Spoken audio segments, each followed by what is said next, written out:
समुद्र मंथन संसार के सबसे प्राचीन संघर्षों में से एक है। इस मंथन को अमृत मंथन भी कहते हैं, क्योंकि इसमें से अमृत निकला था। देवता और असुर दोनों ही इस अमृत को पाना चाहते थे। भला अमृत कौन नहीं चाहता। अमृत पाने की इसी जद्दोजहद में विष्णु भगवान के अमृत कलश से 4 बूंदें धरती पर भी छलक गई। 3 तो प्रयाग, हरिद्वार और नासिक में गिरी, और चौथी ने हमारे अपने मालवा में उज्जैन की भूमि को परम पावन धाम बना दिया।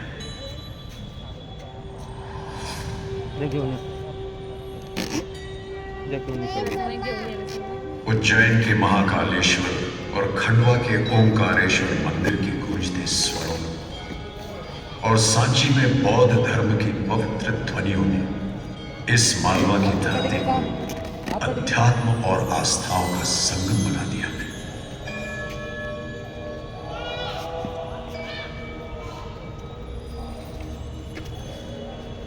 तभी तो मुलक मालवा गहन गंभीर, डग डग रोटी, भग भग नीर, समृद्धि से परिपूर्ण इस क्षेत्र में कोई साधन ही नहीं है।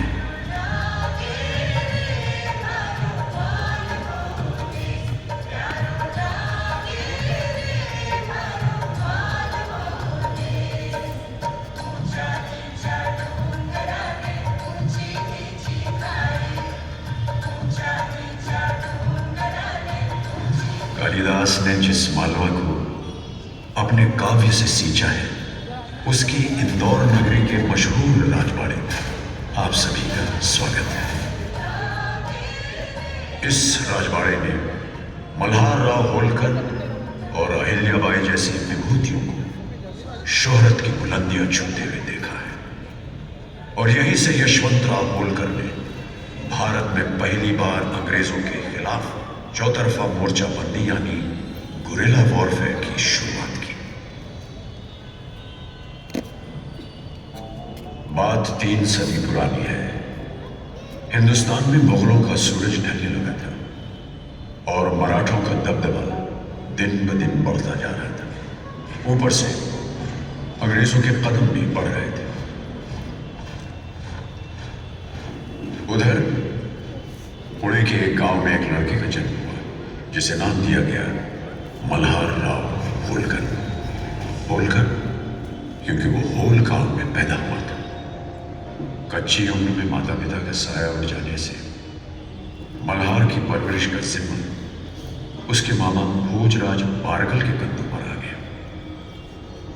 भोजराज ने गांव के दूसरे लड़कों की तरह अपने भांजे को भी गाय भैंस चराने के काम पर रखवा दिया। परंतु मल्हार राव कोई आम लड़का नहीं था। एक दिन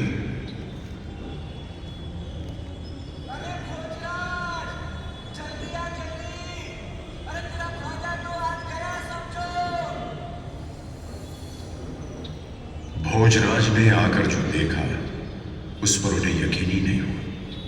2 हाथ लंबा नाग अपना फन फैलाए मल्हार के पास बैठा हुआ था और मर्राती मौत से बेखबर मल्हार बड़े आराम से सो रहा था, बिल्कुल बेसुध। शोर सुनकर जैसे ही मल्हार राव ने उठाई, नाग चुपचाप लेटता हुआ झाड़ियों में उछल हो गया। मल्हार बेटा, तू ठीक तो है ना? भला तुझे इतना बड़ा सांप देखकर भी डर नहीं लगा? मैं क्यों डरूं मामा जी? नाग देवता तो मेरे पास आते रहते हैं, उन्होंने तो मुझे कभी चोट नहीं पहुंचाई। हे भोलेनाथ। इस हादसे के बाद भोजराज दिन भर कुछ सोचते रहे। शकुन अपशकुन सब सोचा, मगर किसी पुख्ता नतीजे पर नहीं पहुंच पाए। जब सांझ ढली तो अपने नित्य नियम से शिव मंदिर गए और महादेव से अपना सारा असमंजस कह डाला। हे भगवान, ये आज तुमने क्या चमत्कार दिखा दिया? मैं ठहरा मामूलिया, क्या समझूंगा तुम्हारी महिमा? तुम ही रास्ता दिखाओ, क्या करूं?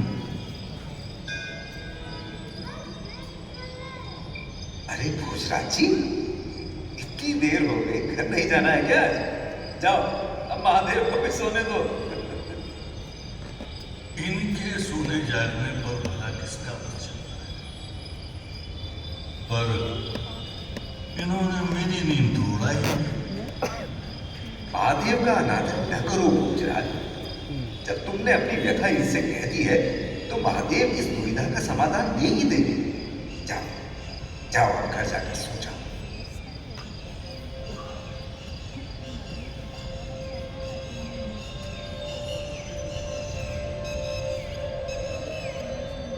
अगली सुबह का चमकता सूरज मानो भोजराज के लिए भी एक नया पैगाम लेकर आया। उनकी दुविधा कुछ छट चुकी थी। मल्हार बेटा, मुझे ये तो पता नहीं है कि महादेव ही क्या चाहते हैं, और मेरा फर्ज है कि मैं तुम्हें आने वाली जिम्मेदारियों के लिए तैयार करूं। कल से तुम्हें खेतों में नहीं जाना है। भोजराज के पास 20-25 सवारों की एक छोटी सी टुकड़ी थी। उसी की देखरेख में मल्हार राव को भी एक योद्धा का प्रशिक्षण दिया जाने लगा। जल्दी ही मल्हार राव के अंदर छिपा सिपाही निखर कर बाहर आ गया। 1724 में वे पेशवा फौज में भर्ती हो गए।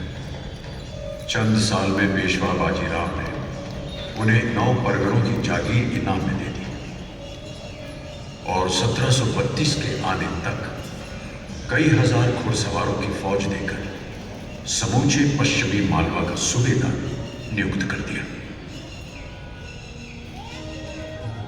इस तरह 1733 में होलकर रियासत की नींव पड़ी और यही 1747 में इस राजवाड़े की बुनियाद रखी गई।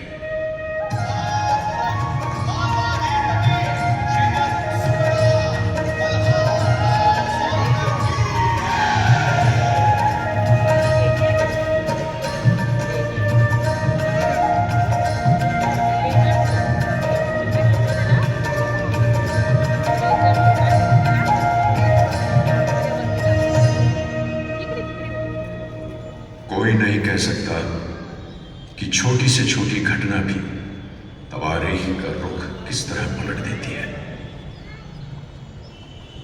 एक लंबी मुहिम से लौट रहे मल्हार राव का कारवां जब अहमदनगर के चौनी गांव में पहुंचा तो मल्हार राव एक आवाज सुनकर ठिठक गए।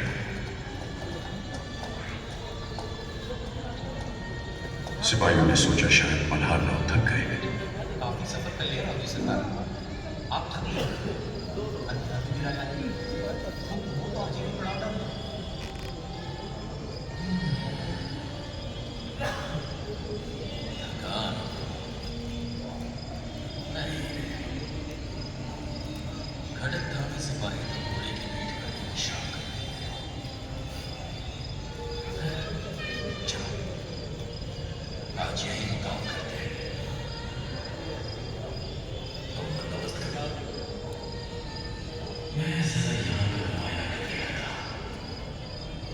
उस आवाज का पीछा करते करते मल्हार राव एक मंदिर में पहुंचे। पूजा व दियाबाती के लिए आई एक नन्ही सी कन्या वहां भजन गुनगुना रही थी। उम्र 7-8 साल की रही होगी, पर हाव भाव कुछ ऐसे थे मानो पार्वती खुद शिव की स्तुति कर रही हो।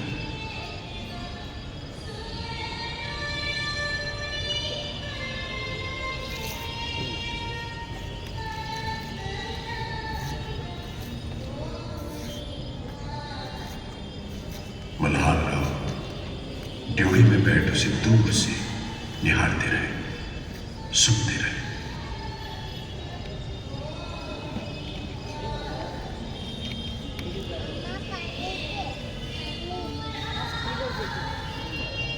और थोड़ी देर बाद चुपचाप अपने शिविर में लौट आए। ये आवाज उनके दिलो दिमाग पर छा चुकी थी।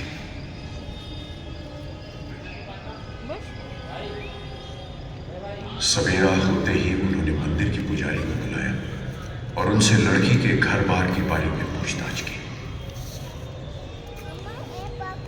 सरकार, वो तो हमारे पार्टनर मानको जी शिंदे की बच्ची है। मैंने इतनी छोटी उम्र की किसी लड़की में महादेव के लिए ऐसी लगन नहीं देखी। उसकी गायकी आत्मा को छू जाती है। आप ठीक कहते हो पंडित जी। स्वयं मां सरस्वती का वास है उसके गले में। शायद माता पिता के संस्कार है। मैं मांगो जी से मिलना चाहता हूँ। आप संदेशा भिजवाएं। सरकार, संदेशा भेजने की जरूरत नहीं है। मानको जी तो खुद राव साहब के दर्शन के लिए आ रहे हैं। मांगो जी, कल हमने आपकी सुपुत्री का भजन सुना। उसकी गायकी ने हमें मंत्रमुग्ध कर दिया है। महादेव की कृपा है हम सब। मांगो जी, मेरा निवेदन है कि आप अपनी कन्या का विवाह मेरे बेटे युवराज खांडे राव से कर दें। सरकार, ये आप क्या मांग रहे हैं? मेरी पुत्री अहिल्या एक साधारण कन्या है। भला उसकी समझ आपके परिवार के विचारों के अनुकूल कैसे हो सकती है? ऐसा मत सोचिए मानका जी। मैं भाग्य में विश्वास रखता हूं। शायद इसलिए मुझे यहाँ आने का सौभाग्य हो। आपकी कन्या के व्यक्तित्व की निश्चलता और पवित्रता से रियासत की कीर्ति और बढ़ेगी। मुमकिन है मानको जी शिंदे को मल्हार राव की इस पेशकश पर यकीन न हुआ हो, पर उन्होंने खुशी खुशी अपनी मंजूरी दे दी।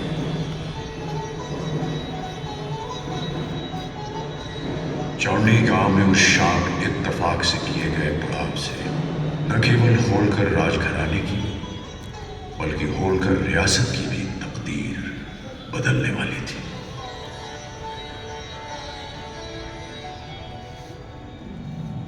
सत्रह 1733 में अहिल्याबाई अहमदनगर से राजवंश की बहू बनकर होलकर राज परिवार में आ गई।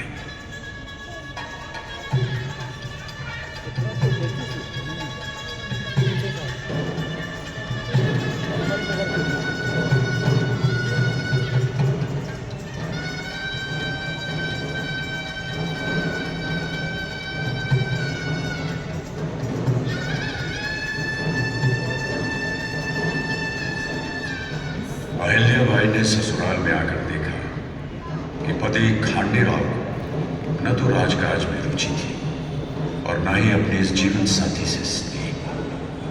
बस सुलह और सुधरी ही उनकी दिनचर्या थी।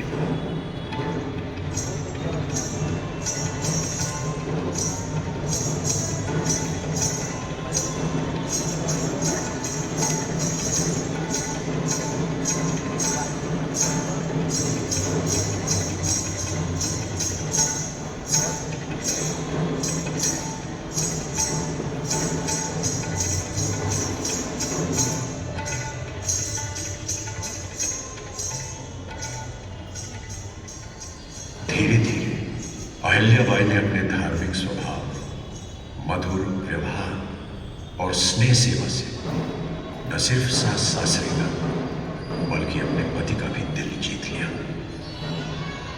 नतीजा ये रहा कि खांडेराव होलकर राजकाज में रुचि लेने लगे।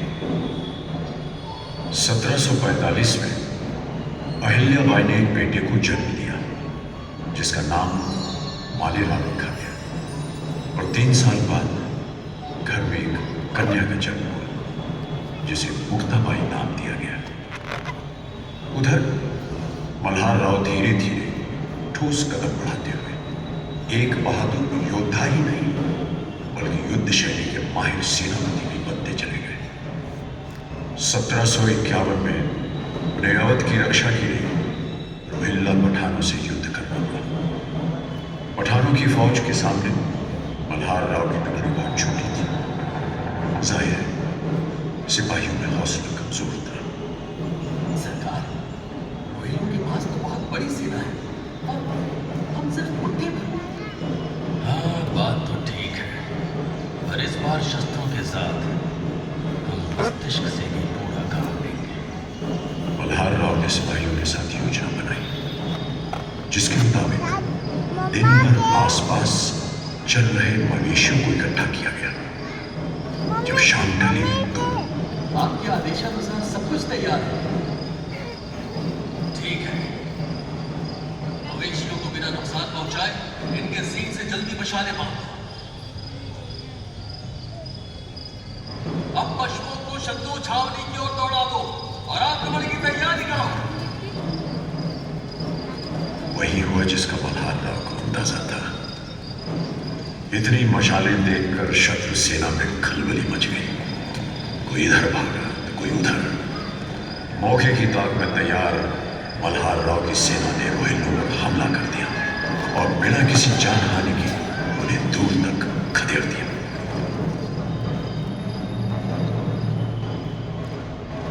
अहिल्या का विवाह होलकर घराने के लिए अत्यंत ही शुभदायी रहा। होलकर रियासत की संपदा और शोहरत तेजी से दिन दूनी रात चौगुनी होती जा रही थी। अफसोस, कुदरत को शायद होलकर राजघराने की ये खुशहाली रात सदम आई। बात 1754 की है। कुम्हेर का राजा सूरजमल कई साल से अपना लगान नहीं चुका रहा था। मल्हार राव और खांडेराव को लगान वसूली के लिए खुद कुम्हेर जाना पड़ा। कई हफ्तों की घेराबंदी के बावजूद सूरजमल उनसे मिलने बाहर नहीं आया। एक दिन सुबह सवेरे जब मल्हार राव अपने खेमे में आराम फरमा रहे थे,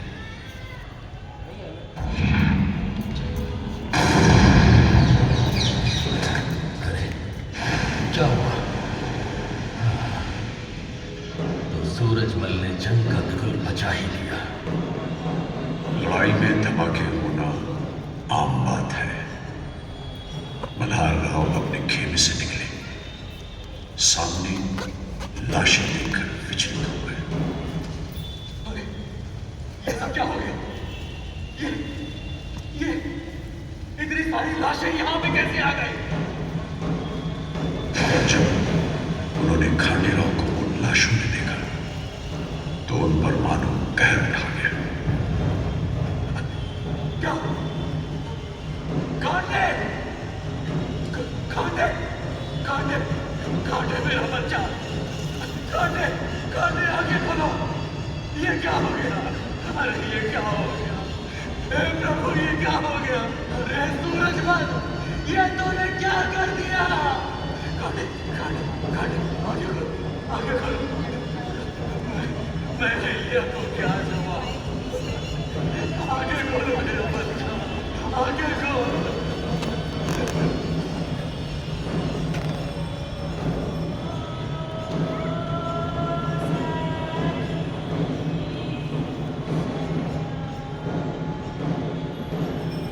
वो घड़ी भी आई जब अहिल्याबाई सती परंपरा का निर्वाह करने के लिए मल्हार राव से विदा लेने गई।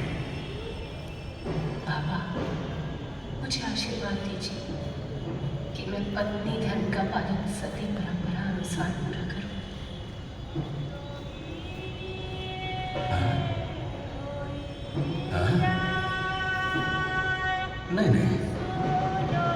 नहीं नहीं, ऐसा हरगिज नहीं हो सकता। भैया, बेटी, तुम सामान्य स्त्रियों के समान केवल पत्नी धर्म का पालन करने के लिए इस धरती पर नहीं आई हो। बेटी, सती होने का विचार त्याग दे बेटी, त्याग दे ये विचार। सती होने का विचार मत ला अपने मन में। बाबा, ये आप क्या कर रहे हैं? आप साहस से काम लेना होगा। मालवा का भाग्य, यहाँ की बात अब आप ही के हाथ में। मेरे नहीं, हमारे हाथों में है, हमारे हाथों में। इस मालवा की धरती को, यहाँ की प्रजा को और इस पूरे सूर्यनाथ को तुम्हारी जरूरत है बेटी। तुम मेरे लिए कन्या, प्रजाजनों के साथ साथ मुलगा मालेरा और मुलगी मुक्ता बाई की भी जिम्मेदारी तुझे ही संभालनी है बेटी। तुझे राजकाज में मेरी मदद करनी होगी। आइडिया बेटी, तुम्हारी योग्यता पर मुझे पूरा विश्वास है। इन आर्त स्वरों को सुनकर अहिल्या को अपनी जिम्मेदारियों का एहसास हुआ। बाबा, हम अपना सती होने का हट त्यागते हैं। हमें आशीर्वाद दीजिए कि हम अपना संपूर्ण जीवन लोक कल्याण और प्रजा हितों के लिए समर्पित कर सकें।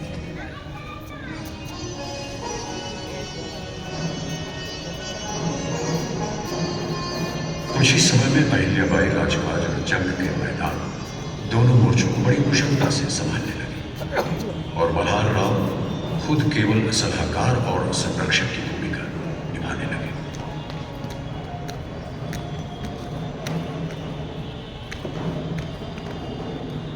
1766 में होलकर राजवंश के संस्थापक और मालवा के मुहाफिज श्रीमंत सुबेदार मल्हार राव होलकर का स्वर्गवास हो गया।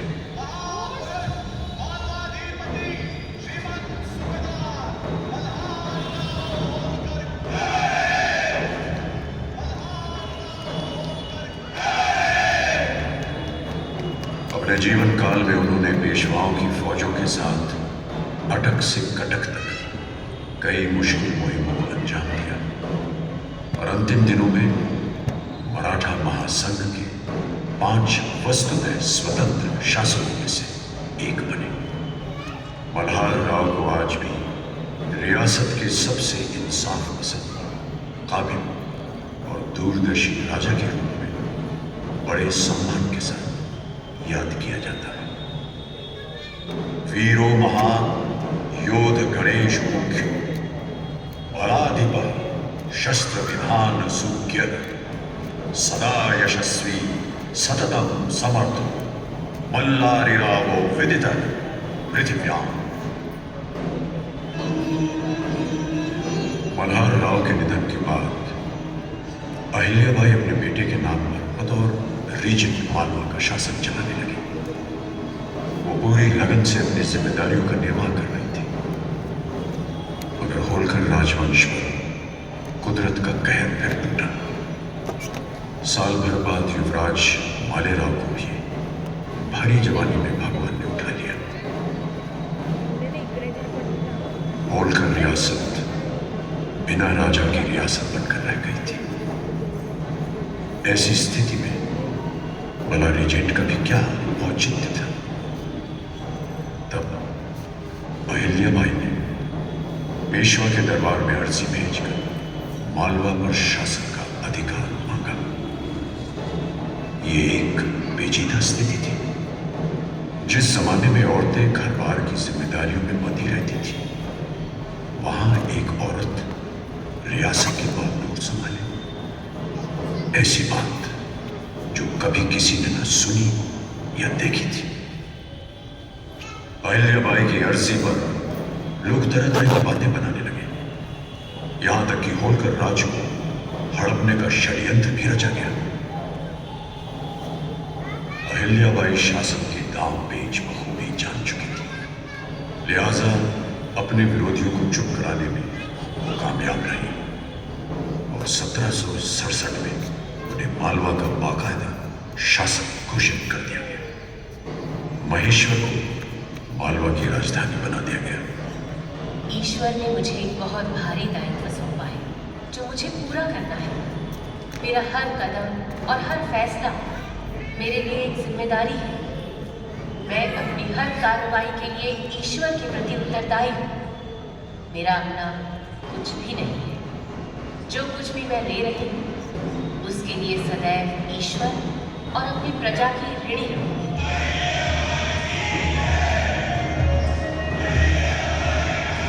अहिल्याबाई के हर भाव में सादगी थी, परंतु उनकी चेहरे पर विलक्षण तेज और व्यक्तित्व में भक्ति और वीरता का अद्भुत संबंध। उन्होंने कुशलतापूर्वक मालवा का शासन और उसकी व्यवस्था को संभाला। रियासत के खिलाफ हर साजिश को सही कूटनीति के साथ नकारा और इस बात का एहसास भी दिला दिया कि स्त्री शक्ति में संघर्ष करने की पूरी क्षमता है। प्रियजनों का साथ छूटता गया, लेकिन वे प्रजाजनों से पूरी शिद्दत से जुड़ी रही। खुद एक साध्वी जीवन जिया, परंतु नीति निपुणता से उन्होंने प्रजा को अमन और याचक पीड़ितों को अधिकार दिलाया। इतना ही नहीं, उन्होंने कई आध्यात्मिक और सामाजिक कामों को निष्ठा से आगे बढ़ाया। मुल्क भर में सैकड़ों मंदिर और आश्रम बनवाए। नतीजा ये रहा कि वक्त के साथ साथ मराठे भी अहिल्या के व्यक्तित्व, उनकी सोच और फैसलों का सम्मान करने लगे।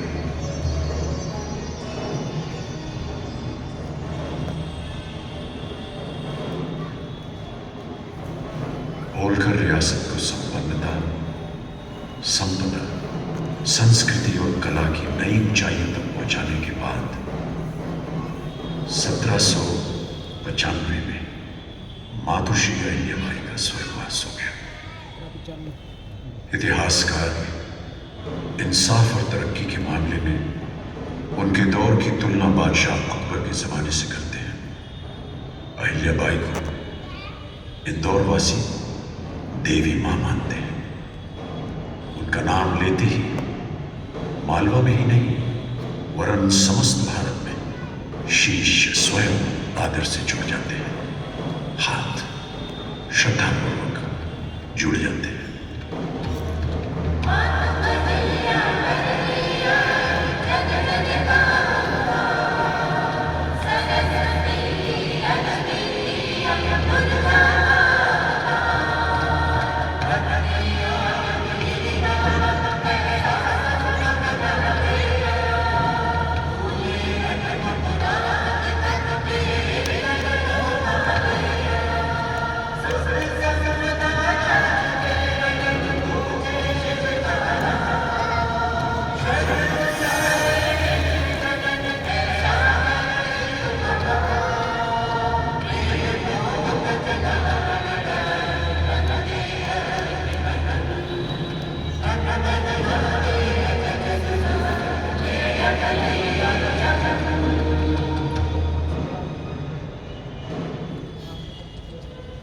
अहिल्याबाई के बाद होलकर रियासत के दावेदारों में आपसी क्लेश शुरू हो गया। हुआ यह भी कि दूसरे मराठा शासक होलकर रियासत के अंदरूनी मामलों में दखल देने लगे और राजवाड़े को भी नहीं बख्शा।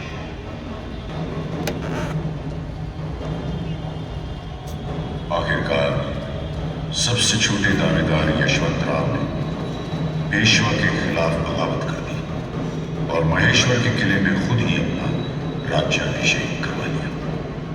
इतना ही नहीं, उन्होंने पेशवा का साथ दे रहे सिंधियाओं पर हमला करके उज्जैन को अपने कब्जे में ले लिया। मुल्क की सियासत फिर एक नई करवट ले रही थी। सामूहिक ताकत के बावजूद कुशल नेतृत्व की कमी और आपसी मनमुटाव के कारण मराठों का दबदबा अब कमजोर पड़ने लगा था। यशवंतराव बखूबी जानते थे कि अगर मराठा संगठित नहीं हुए तो अंग्रेजों के हौसले और बढ़ जाएंगे। इसीलिए वे सिंधिया और भोसले राज परिवार को अपने साथ जोड़ने की कोशिशों में लग गए। पहले देश फिर धर्म। हमें आपसी मतभेद रहे हैं, परस्पर शत्रुता भी रही है, पर आज जब 7 समंदर पार से आए फिरंगी हमारे आपसी टकराव का लाभ उठाकर हमारी ये पावन भूमि हथियाने के मंसूबे बांध रहे हैं, हमारे सामने एकता के अलावा कोई रास्ता नहीं है। भोसले जी, अपने मन मुटाव छोड़कर हमें एकजुट होना है और मेरी तरह लड़ना है। राम साहब, आप सिंधियाओं की तरफ से समर्थन का भरोसा रखें। अब अपने अतीत को भुलाकर अपना भविष्य सुरक्षित करना चाहते हैं। राव साहब, आप अपने राजवंश पर विश्वास करें। हमारी तलवार और हमारी जिंदगी दोनों आपके साथ।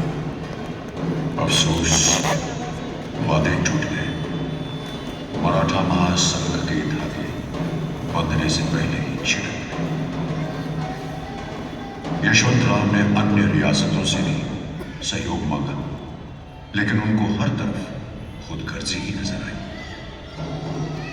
मध्य भारत में अंग्रेजों के पांव मजबूती से जमने लगे। इंदौर से यशवंतराव की लंबी गैर हाजिरी का फायदा उठाकर अंग्रेजों ने इंदौर और उज्जैन पर कब्जा कर लिया, मगर होलकर रियासत अभी भी उनकी आंख की किरकिरी बनी हुई थी। हार न मानते हुए यशवंतराव ने अपने ही दमखम पर कच्छ, बुंदेलखंड और कोटा के मोर्चों पर अंग्रेजों के छक्के छुड़ा दिए, उन्हें बेबस कर दिया।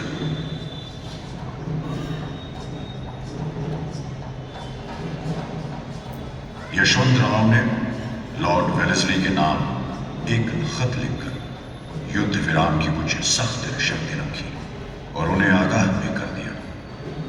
सीन घर, सीन तख्त, सीन ही मेरा घर है, सीन ही मेरा मुकुट। लॉर्ड वेल्सली, लड़ाई के मैदान में मैं ब्रिटिश तोपखाने का मुकाबला करने में या उसके सामने टिके रहने में यद्यपि असमर्थ हूं, फिर भी मेरी सेना जिधर मुंह करेगी उधर सैकड़ों कोसों का मुल्क पादाक्रांत करते हुए लूट लिया जाएगा या जला दिया जाएगा। तुम्हारे सेनापति को सांस लेने की फुर्सत भी नहीं मिलेगी। समुद्र की लहरों की तरह मेरी सेना लाखों लोगों की जान का संकट बन जाएगी। अंग्रेजों को इस तरह की खुली चुनौती से पहले शायद किसी भारतीय राजा ने नहीं दी होगी। अंग्रेज हाकिमों को अंदाज होने लगा था कि अगर यशवंतराव को नहीं रोका गया तो उनके अधीन अन्य राज्य भी बगावत कर देंगे और उनके मंसूबों पर पानी फिर जाएगा। लिहाजा 1805 में व्यास नदी के किनारे राजपुर घाट पर होलकर के साथ संधि की पेशकश हुई। पहली बार अंग्रेजों को किसी भारतीय राजा की शर्तों को मानना पड़ा। एक लंबे अरसे के बाद यशवंतराव होलकर को जंग से मोहलत मिली और वो अपनी राजधानी और राजबाड़े की तामीर में जुट गए।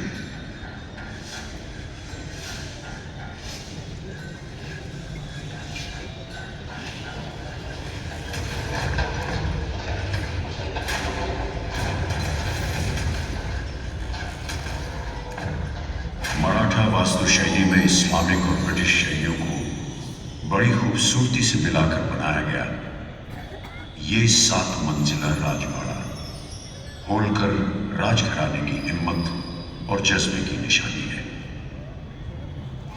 अंग्रेजों ने युद्ध विराम को ज्यादा देर कायम नहीं रहने दिया और यशवंतराव को मोर्चे पर बार बार आना ही पड़ा। उनकी बाकी जिंदगी भी बदस्तूर अंग्रेजों के साथ लड़ते हुए बीत गई। उनके स्वास्थ्य पर बुरा असर पड़ने लगा। वे विचलित से रहने लगे और ऐसी ही हालत में 1811 में उनका निधन हो गया। भारत को स्वतंत्र कराने के उनके एकाकी प्रयास यद्यपि सफल नहीं हुए और पहले स्वतंत्रता सेनानी के रूप में उनकी ख्याति अजर अमर हो गई। यशवंतराव के बाद काफी समय तक रियासत को कोई स्थायी असरदार राजा नहीं मिल पाया जिसमें राज्य को आगे बढ़ाने का दमाम हो या जिसमें पूर्वजों जैसी ज्वाला हो। अंततः 1818 के निर्णायक एंग्लो मराठा युद्ध में मराठों के कई इलाके ब्रिटिश भारत के कब्जे में आ गए। इंदौर, ग्वालियर, नागपुर और झांसी राज्यों की संप्रभुता खत्म हुई और वे ब्रिटिश संरक्षित रियासतें बन गए।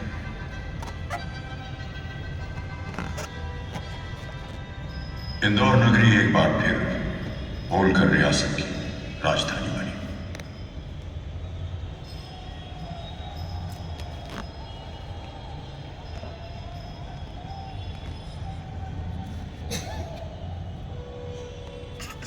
इंदौर ने कुछ पल खामोशी में काटे और जान लिया कि विरासत में बहुत कुछ मिला। अब समय था टकराहट छोड़ उसे संभालने संवारने का।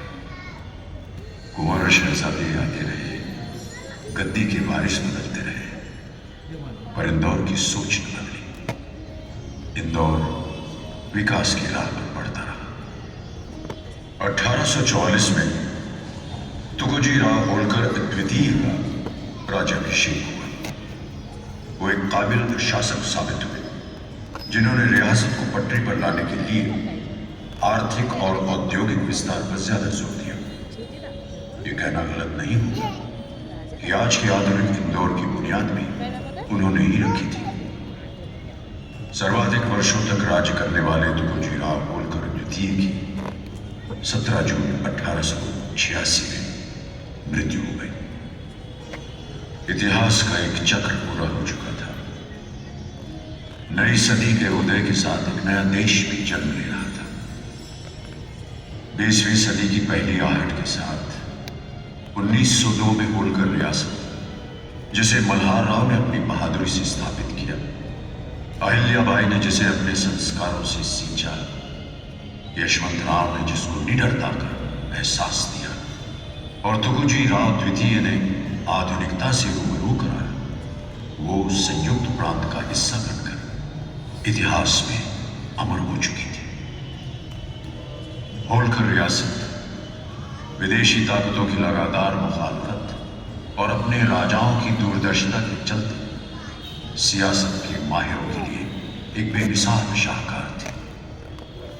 प्राहो मेषु लभ्य श्रीः कृतः प्रारब्धात्। कामयाबी उन्हीं को मिलती है जो उसके लिए कोशिश करते हैं। इस मालवा की माटी और उसके हृदय की धड़कन इंदौर ने संगीत की लहरियों पर बहते, तुलिका के अनेक रंगों से लिपटे, साहित्य और संस्कृति से सजे संवरे अनेक ख्यातिनाम कलाकार मात्र देश में ही नहीं पर विश्व में भी।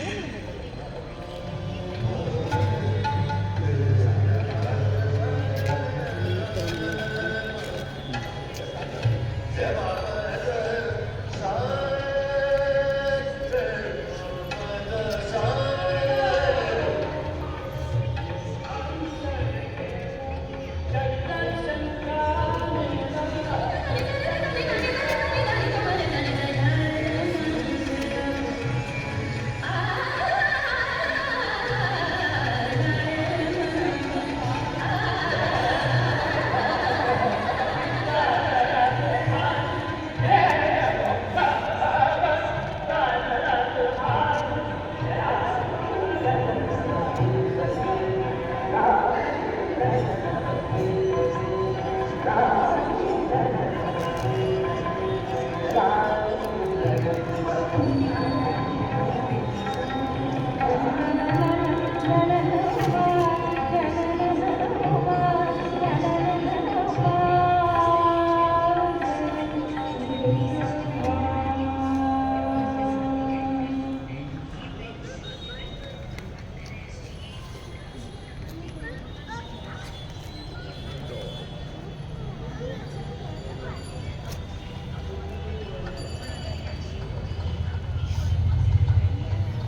विरासत और आधुनिकता को एक ही सूत्र में पिरोते हुए शान से सिर उठाए राजवाड़े का हर दर हर पत्थर गर्व से कह रहा है, गिर गिर के फिर उठा हूं इस पाक जमीन से, गिर गिर के फिर उठा हूं इस पाक जमीन से।